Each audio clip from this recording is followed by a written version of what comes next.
அனைவருக்கும்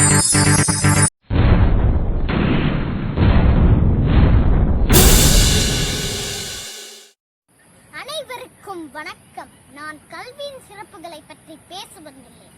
படிக்காமல் இருப்பதை விட பிறக்காமல் இருப்பதே மேல் என்று சொன்னவர் பேரறிஞர் பிளாட்டோ. அறியாமை என்று ஒன்று வெட்கப்பட வேண்டிய ஒன்று, அறிந்து கொள்ள விருப்பமே இல்லாமை அதை விட வெட்கப்பட வேண்டிய சொன்னவர் பெஞ்சமின் பிராங்க்லின்.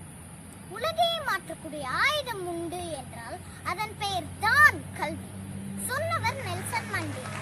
பெற்ற பிள்ளை கைவிட்டாலும் கற்ற கல்வி கைவிடாது சொன்னவர் மகாத்மா காந்தி.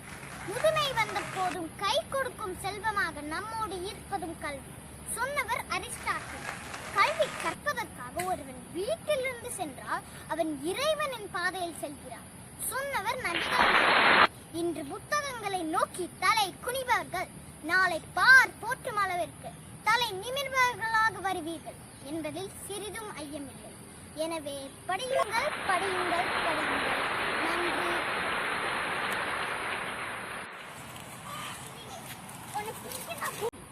உலகையே மாற்றக்கூடிய ஆயுதம் உண்டு என்றால் அதன் பெயர் தான் கல்வி சொன்னவர் நெல்சன் மண்டேலா.